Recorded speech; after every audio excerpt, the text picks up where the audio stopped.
لله رب العالمين، والصلاة والسلام على خاتم الأنبياء والمرسلين حبيب رب العالمين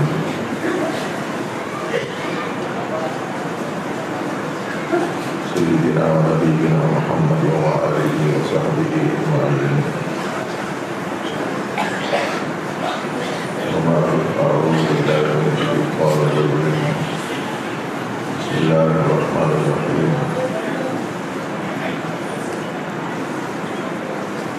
وما أرسلناك إلا رحمة للعالمين.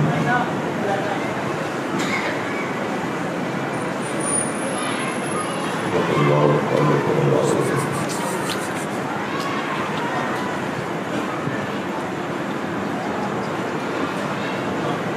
معزز علماء کرام، حفاظ اعظام، خدام دین، محبین اسلام،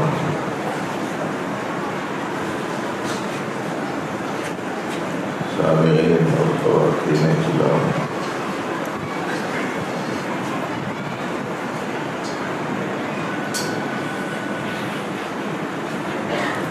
نبی کریم صلی اللہ علیہ وسلم خاتم الانبیاء، اس کا مطلب یہ ہے کہ جتنے پیغمبران اعظام اللہ پاک کی طرف سے بھیجے گئے اور جتنا خیر ان کے ذریعے سے انسانوں تک پہنچایا گیا، وہ تمام کا تمام خیر اور پھر قیامت تک آنے والے انسانوں کے لیے جو کچھ خیر ہو سکتا ہے وہ تمام کو دے کر آپ کو مبعوث کیا گیا۔ آپ کے خاتم الانبیاء ہونے کا مطلب آپ کے بعد کوئی نبی نہیں، آپ کے بعد کوئی نیا دین نہیں،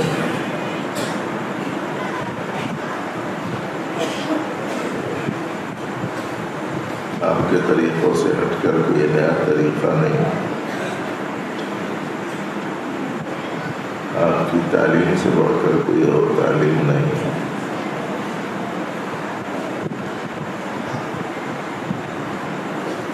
اور آپ کے اخلاق سے بڑھ کر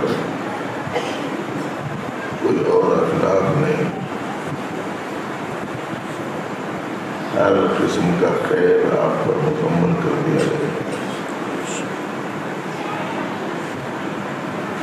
اس کو اللہ پاک نے قرآن پاک میں فرمایا الیوم اکملت لکم دینکم واتممت علیکم نعمتی ورضیت لکم الاسلام دینا۔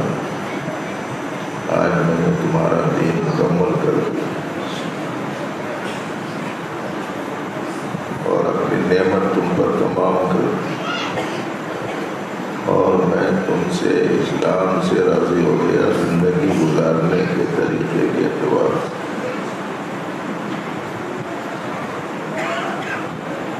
اس لیے اب آپ علیہ السلام کے تشریف لانے کے بعد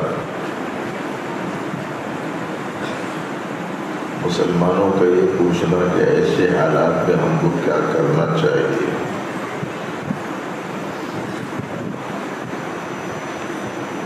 سوال ہی مجھے بڑا عجیب قسم کا لگتا ہے۔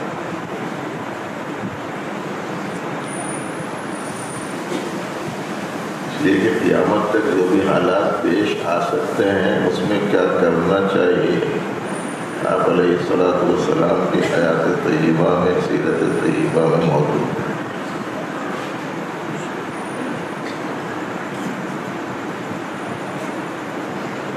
اور بہت سے وہ ہیں جو جانتے ہیں مگر جاننے سے کام چلتا نہیں ہے، کرنے سے چلتا ہے۔ چونکہ ہم کر نہیں رہے ہیں تو یہ مسائل پیش آ رہے ہیں۔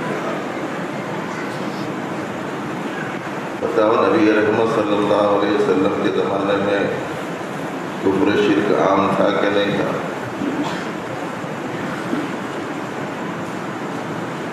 نبی علیہ السلام کے زمانے میں ظلم و ستم عام تھا کہ نہیں تھا؟ جب آپ تشریف لائے اس وقت جب آپ علیہ السلام تشریف لائے تو اس وقت میں لڑائیاں جھگڑے عام تھے کہ نہیں تھے؟ جب آپ علیہ السلام تشریف لائے تو دوسروں کی مال کا لوٹنا کھسوٹنا جاری تھا کہ نہیں تھا؟ جب آپ تشریف لائے تو عورتوں پر زیادتی اس زمانے میں ہوتی تھی کہ نہیں ہوتی تھی؟ آپ کی بعثت کے زمانے میں شراب نوشی عام تھی کہ نہیں تھی؟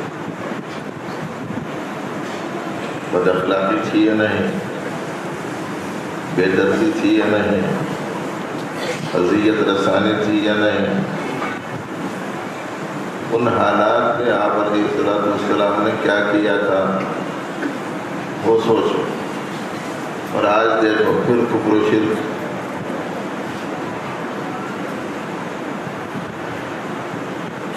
کا غلبہ ہو رہا ہے، ظلم و ستم عام ہو رہا ہے، چوری ڈکیتی عام ہو رہی ہے، دوسروں کو تکلیف دینا عام ہو رہا ہے، بد اخلاقی عام ہو رہی ہے، بے دردی بے رحمی لوگوں میں عام ہوتی چلی جا رہی ہے.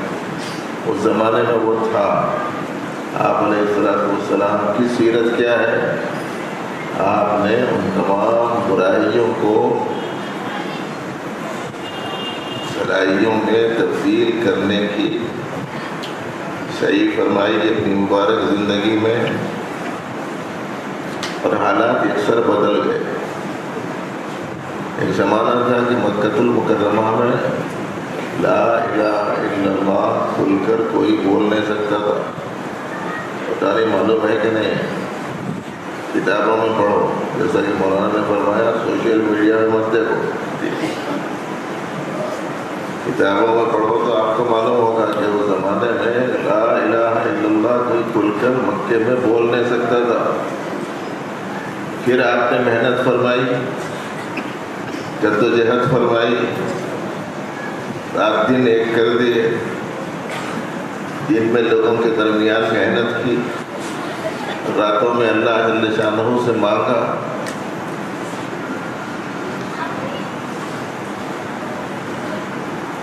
آپ نے ہر ممکن تدبیر کی. اس کے نتیجے میں کیا حال ہوا مکے کا؟ جس مکے میں لا الہ الا اللہ بول نہیں سکتے تھے کوئی، ایک وقت آیا کہ جو لا الہ الا اللہ نہ بولے وہ کوئی نہیں رہ سکتا. ایسے ہی ہوا نا.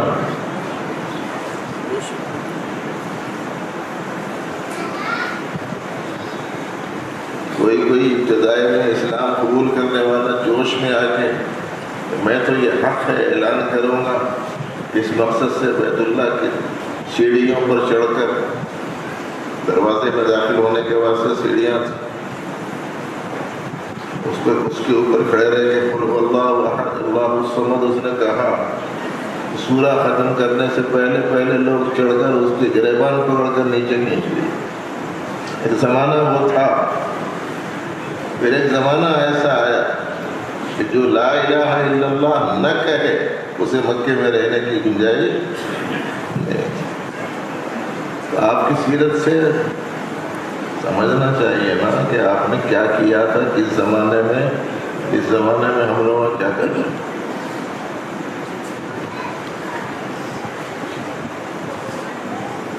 آپ نے علم حق لوگوں کے سامنے پیش فرمایا، قرآن پاک کا نور لوگوں میں منتقل فرمایا.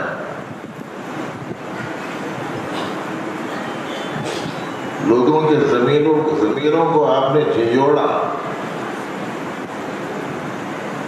حقائق سے لوگوں کو آشنا کیا، جہالت کی تاریکیوں سے نکالا.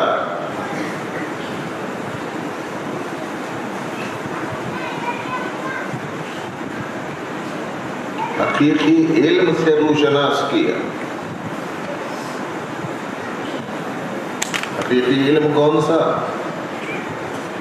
حقیقی علم وہ جو ہمارے حضرت شاہ صوفی غلام محمد صاحب رحمۃ اللہ علیہ فرماتے تھے. حقیقی علم تو وہ ہے جس کے ذریعے سے آدمی علیم تک پہنچ سکے۔ علم وہ ہے جو علیم تک پہنچائے۔ اب آج کل پڑھنا لکھنا بہت ہے، لیکن جتنا پڑھنا لکھنا ہے اتنی ہی علیم سے دوری ہے، جاننے والے سے دوری ہے۔ اس کا نام علم نہیں ہے، اس کا نام فن ہے، اس کا تعلق معاش سے ہے، اس کے تعلق مادی چیزوں کے بنانے سے ہے، اس کے تعلق جسمانی راحتوں کے ساتھ میں ہے۔ علم حقیقی وہ جو اللہ نے نبی رحمت صلی اللہ علیہ وسلم کو دیا، وہ علم آدمی کو اپنے خالق سے جوڑتا ہے، اپنے مالک حقیقی کا تعارف کراتا ہے، اپنا رب حقیقی کون ہے سمجھاتا ہے، زندگی دینے والا کون ہے اور زندگی کا مقصد کیا ہے وہ سمجھاتا ہے، کون سا طریقہ زندگی اللہ کو پسند ہے وہ بتلاتا ہے، کون سے راستے میں نجات ہے وہ سمجھاتا ہے، بندوں کے حقوق کیا ہیں وہ بتلاتا ہے، اللہ کی عبادت کیسے کی جائے وہ بتاتا ہے۔ وہ علم لوگوں میں نبی رحمت صلی اللہ علیہ وسلم نے عام کیا۔ پوری زندگی آپ نے لوگوں کے سامنے یہ چیز پیش فرمائی، اور آپ کے بنیادی ذمہ داریوں میں سے پہلی ذمہ داری کی حیثیت سے قرآن کریم میں اس کو بیان کیا گیا، اور فرمایا هو الذی بعث فی الامیین رسولا منہم یتلو علیہم آیاتہ۔ پیغمبر کون ہے؟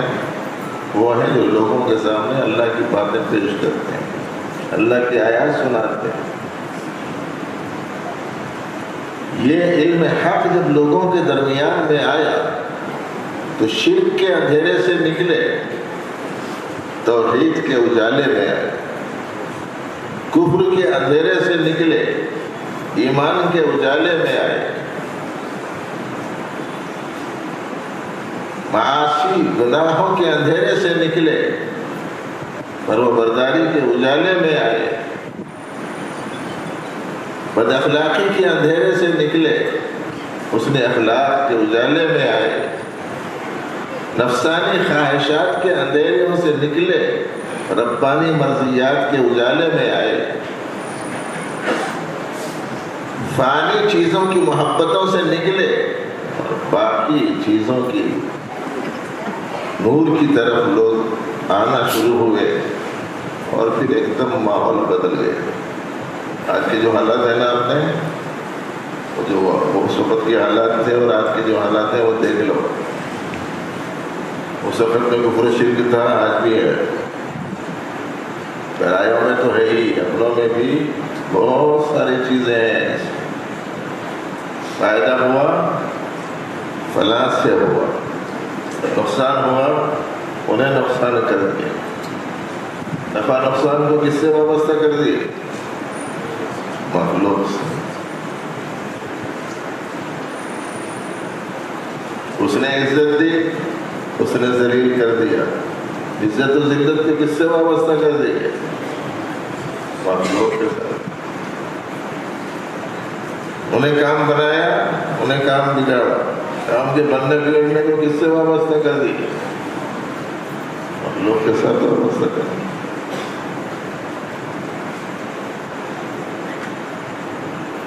معزز بھائیو، علم حق جب آتا ہے تو پھر توحید آتی ہے، ایمان آتا ہے، سچائی آتی ہے، تقوی آتا ہے، اطاعت آتی ہے، اعمال صالحہ آتے ہیں، اخلاق حسنہ آتے ہیں۔ علم حق کے یہ اثرات، اسی لیے بیعت، یہاں بہت سارے لوگ وہ ہیں جو ہمارے حضرت سے بیعت ہوئے لوگ ہیں، اور ہو سکتا ہے کہ اوروں کے پاس بھی جو لوگ بیعت کرتے ہوں گے کلمات برابر بولتے ہوں گے، توحید کو، ایمان کو، سچائی کو، استقامت کو، سنتوں کو، حسنات کو، اللہ کی یاد کو اختیار کرتا ہوں، شرک سے، کفر سے، فسق و فجور سے، غفلتوں سے، بدعتوں سے توبہ کرتا ہوں، یہ تو جملے بولتے ہیں۔ تو نبی رحمت صلی اللہ علیہ وسلم کی سیرت کیا ہے؟ آپ نے بے دینی کو، بددینی کو دین حق میں تبدیل فرمانے کی پوری زندگی محنت، اور کیسے لگے رہے اس میں پوری زندگی۔ ہمارے حضرت صوفی صاحب رحمۃ اللہ علیہ نے ایک شعر میں اس کا جواب دیا اور یوں فرمایا: 23 سال سجدہ طاعت دراز تھا، 23 بولے تو 23 سال سجدہ طاعت دراز تھا، ہوتی تھی اس طرح کی عبادت رسول کی۔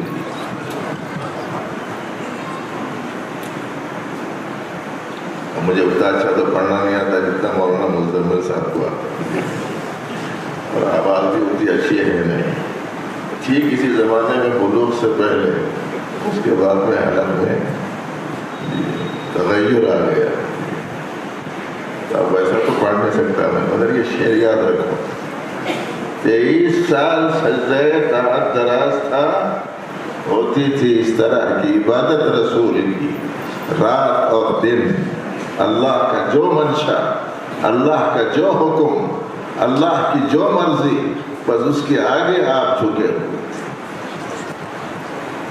سیرت ہے یہ نبی رحمت صلی اللہ علیہ وسلم۔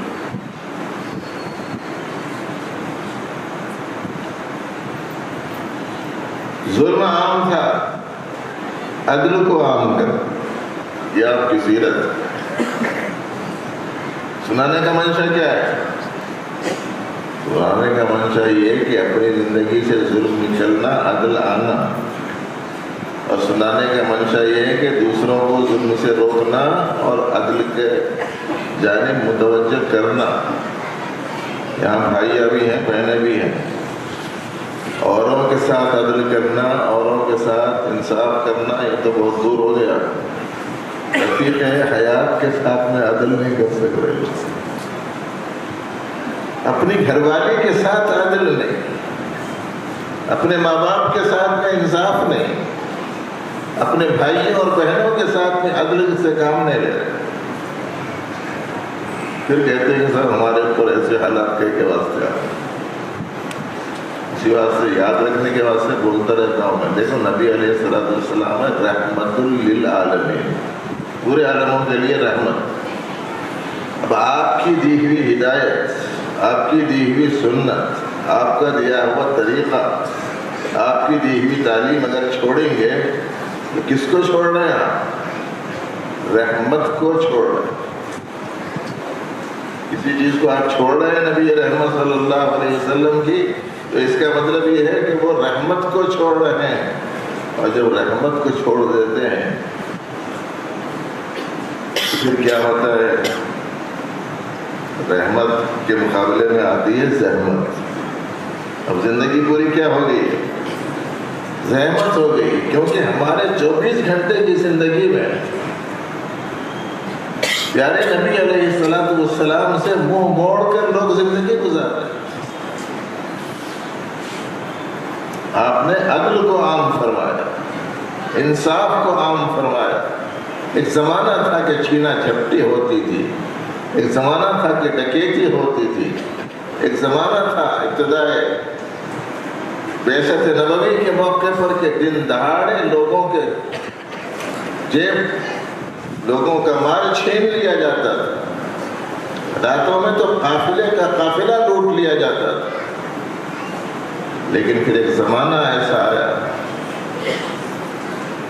کہ ایک عورت سونا چاندی پہنے ہوئی ایک شہر سے دوسرے شہر کو اکیلی جا سکتی تھی، نہ اس سے مال کے چھینے جانے کا ڈر تھا، نہ اس کے عزت و آبرو پر حملے کا اندیشہ تھا۔ ایسا عدل عام ہوا تھا۔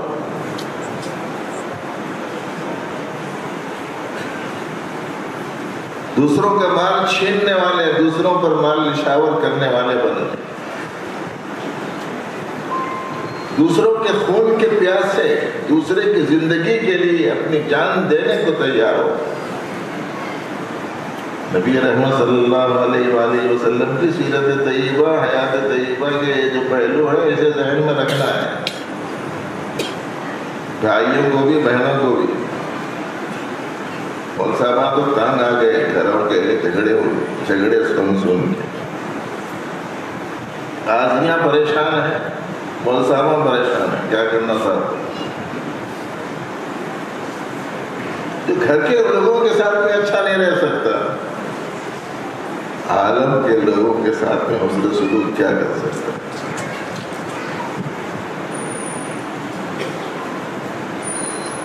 ہم عالمی امت ہیں نا،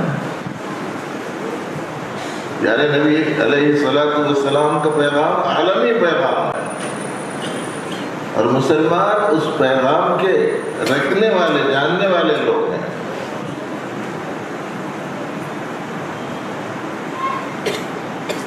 بہت عرصہ پہلے میں نے تاریخ پڑھی، 500-600 سال پہلے ایک دشمن فوج مسلمانوں پر بے دردی کے ساتھ قتل و غارت گری کر رہی تھی۔ تو مسلمانوں میں کا ایک سمجھدار آدمی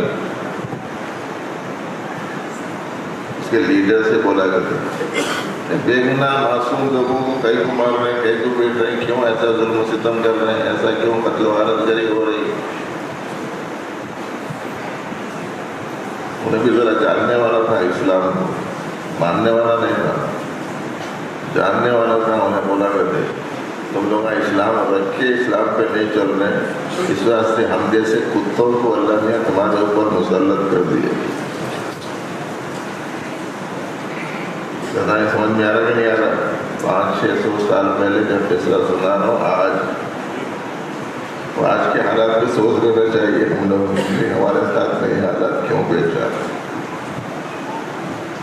ہم نے رحمت کو چھوڑا، معمولی سی چیز نہیں چھوڑی۔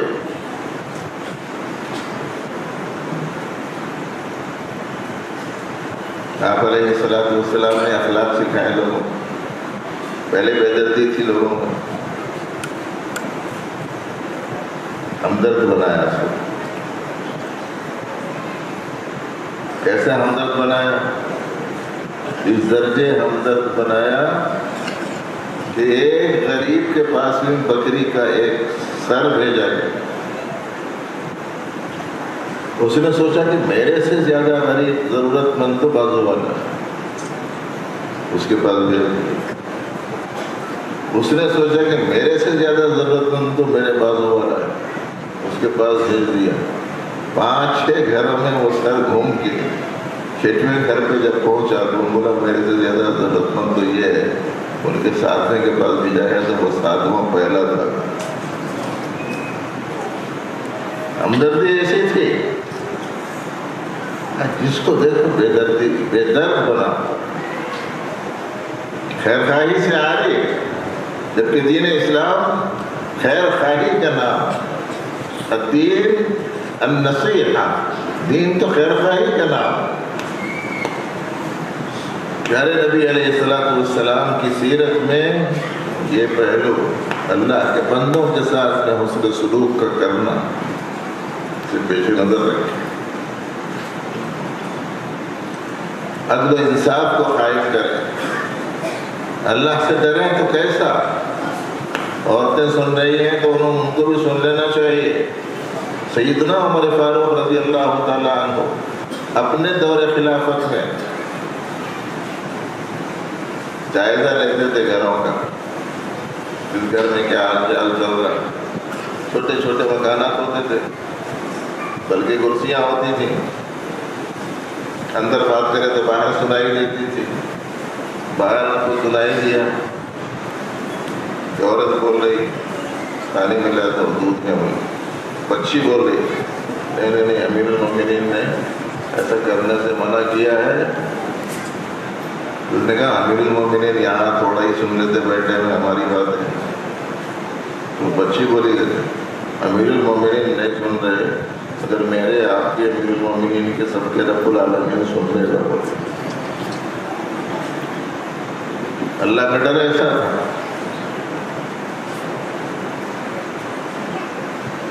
آج کوئی ساس بن گئی تو اسے کسی چیز کا ڈر نہیں، کوئی سسرا بن گیا تو اسے کسی چیز کا ڈر نہیں، کسی عورت کا کوئی شوہر بن گیا تو اسے کسی چیز کا کوئی ڈر نہیں۔ سب سے زیادہ ڈرنے والے نبی رحمت صلی اللہ علیہ وسلم، آپ نے فرمایا انا اعلم باللہ واتقاکم، اللہ کے بارے میں سب سے زیادہ علم اللہ نے مجھے دیا اور سب سے زیادہ میں اللہ سے ڈرنے والا ہوں۔ ہمارا دل خوف سے، اللہ کے ڈر سے خالی ہو گئے، اور جب ڈر سے خالی ہو جاتے ہیں تو پھر مسائل بھی گرنا شروع ہو جاتے ہیں۔ اس واسطے کہ تقویٰ ہی وہ چیز ہے جو الجھے مسائل کو سلجھاتا ہے، اور بے تقویٰ ہونا سلجھے ہوئے مسائل کو بھی الجھا دیتا ہے۔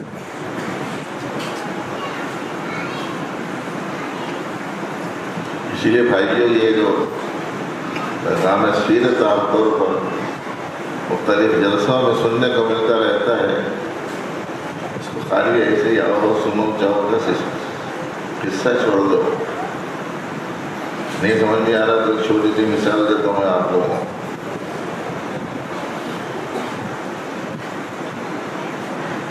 پورے لوگ بیٹھے ہوئے ہیں، جہاں کوئی صاحب آگے چھوٹی سی چٹھی دیے، صاحب کوئی بچہ ہے، ذرا اس کے پاؤں کو مار لگ گیا، گر گیا، پورا مجمع جیسے کا ویسا بیٹھا ہوا ہے،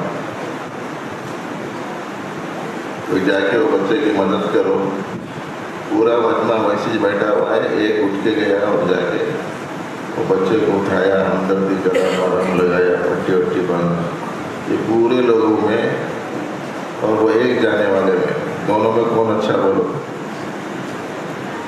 کون اچھا؟ جی دونوں میں پتہ نہیں کیا بولے،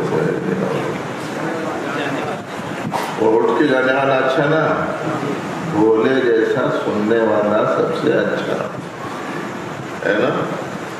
اب سننے والے بے حساب ہیں اور کرنے والا کوئی بھی نہیں، بیٹھ کے سنے سب، کرا ایک، کون اچھا ہے دونوں میں؟ کرنے والا۔ پیارے نبی علیہ السلام کی سیرت آپ کے سامنے آئی، سنا سب نے، اچھا کون ہوگا؟ بس یہ ارادہ کر کے جب آج کا پیغام جو ہے پیغامات مغرب سے مسلسل آپ کے سامنے آئے، لیکن سب کی بات پتہ نہیں ہے، کتنا یاد رکھے کتنا یاد نہیں رکھے۔ عورتوں کا حال بھی ایسے ہی ہے، دنیا کی اتنی باتیں یاد رہتی ہیں ان کو کہ سمجھ میں نہیں آتا کہ موجودہ زمانے میں جو کمپیوٹر بنائے گئے ہیں ان کے دماغ کو دیکھ کے بنائے گئے ہیں، لیکن دین کے معاملے میں انہیں کوئی بات یاد نہیں رہتی۔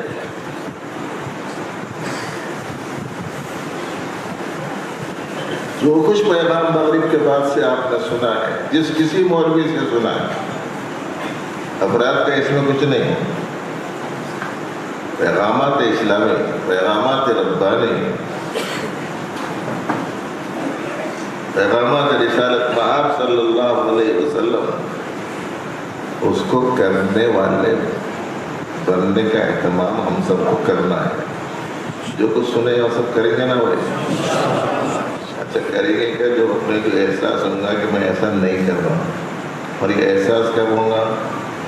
جب ذرا بیٹھ کے آپ سوچیں گے کہ ذرا میری زندگی کیسی گزر رہی، میرے کچھ دیکھ لینا چاہیے، دیکھنے کا اہتمام ہے، انہیں کیسا ہے، انہیں کیسا ہے، انہیں کیسا ہے، انہیں کیسا ہے، اس میں اتنا لگے ہوئے ہیں، میں کیسا ہوں دیکھنے کا ٹائم ہی نہیں ہمارا۔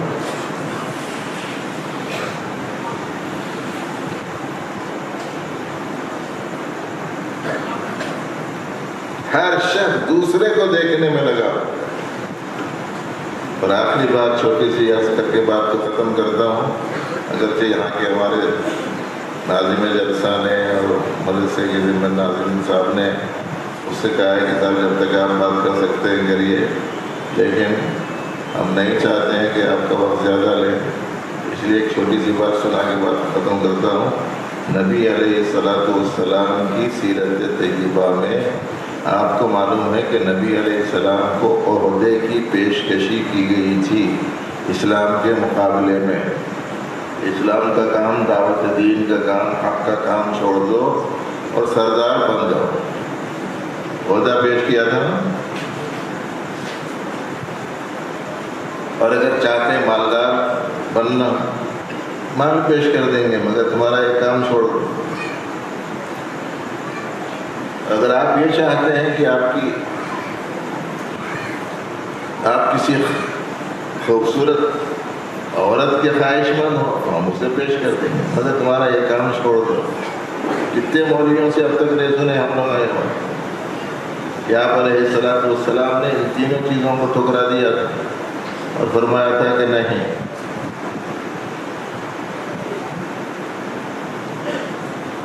مجھے دین کے مقابلے میں نہ عہدہ پسند، نہ مال پسند، نہ نفسانی خواہشات پسند۔ آپ کی سیرت ہے نا، اس سیرت پر آج کتنا عمل کرنے کی ضرورت ہے۔ دیکھو پوری دنیا میں جتنی خرابیاں ہیں وہ انہی تین چیزوں کو جسے نبی علیہ السلام نے ٹھکرایا تھا اس کو اپنانے کے نتیجے میں آ گیا۔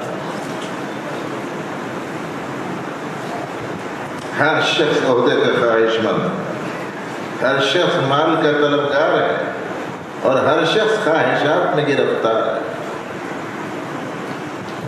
نبی علیہ السلام کی سیرت تو یہ ہے، آپ نے بتایا تھا کہ حق کے مقابلے میں کچھ نہیں،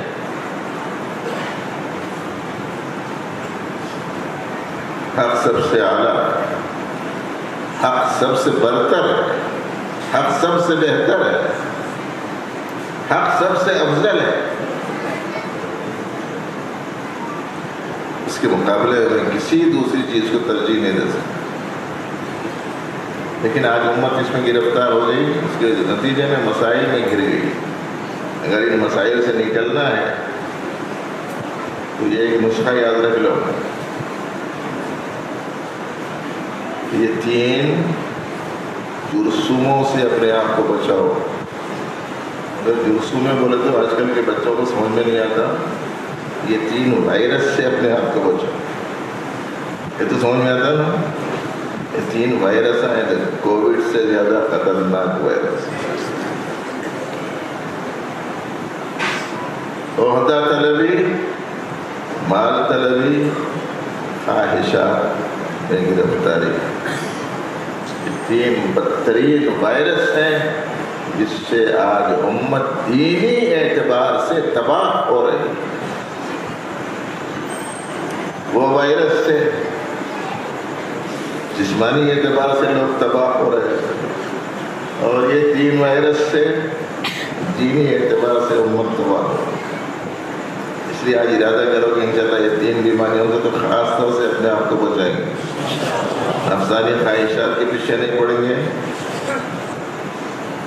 مال کی محبت میں گرفتار نہیں ہوں گے، کبھی مقام مرتبے کی چاہت نہیں رکھیں گے۔ انشاءاللہ امت میں اتحاد آئے گا اگر یہ باتیں پیدا ہو گئی۔ اختلاف کی ہماری کمزوری کا سبب ہے اور اتحاد ہماری طاقت ہے، اور اتحاد ان وائرس کے رہتے ہوئے نہیں پیدا۔